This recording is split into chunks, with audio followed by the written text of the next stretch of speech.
Мен бақчаға сүйініп келдім. Ирада Набиева буга чейин Арал айылындагы мектептин бир бөлмөсүндө ойшулган балабакчага барчу. Эми заманбап үлгүдөгү мектепке чейинки билим берүүчү мекемеге келип кубанып турат. Жаңы бақчаға көчтүк. Биз ойнойбуз, сабак өтөбүз, окуйбуз. Азырынча бул бакчада Ирада сыяктуу мектептен көчүрүлгөн 30дай бала тарбияланууда. Алдыда дагы 2 тайпага 50дөн ашуун жеткинчек кабыл алынат. Алар үчүн баардык шарттар даяр. Бакча жетекчиси билдиргендей, буга чейин жаш балдар мектепте бир топ кыйынчылык тартып келишкен. Мектеп окуучулары менен тарбиялаш өтө бизге оор келди.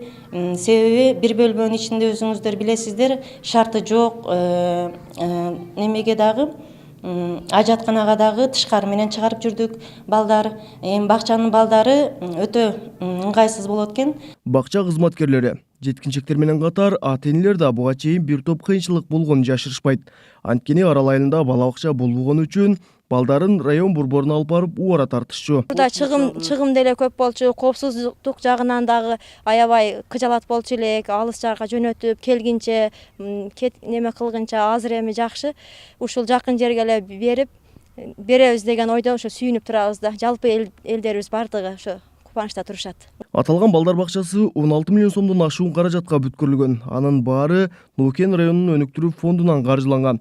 Мектепке чейинки билим берүүчү мекеме оюн аянта, жылытуу системасы сыяктуу баардык шарттар менен курулган. 2018-жылы 29 ушундай долбоор кабыл алынган райондун өнүктүрүү фондуна. Бул долбоордо айыл өкмөттөр айыл жерлеринде жыйын өткөрүп, кайсы жерде эмне муктаждык? Бир мектеппи или же жолду асфальт кылыш керекпи?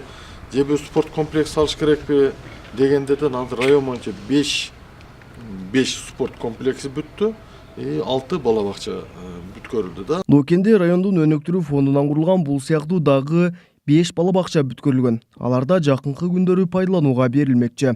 Белгилей кетсек, райондун өнүктүрүү фондуна жыл сайын Кочкартадагы Кыргыз нефтегаздын кирешесинин 2% өткөрүп берилет. Адистердин берген маалыматына таянсак, өткөн жылы аталган мекеме 59 миллион сом которгон. Кабылбек Учкунбай уулу, Тынчбек Долдаев, Жалал Абад облусу.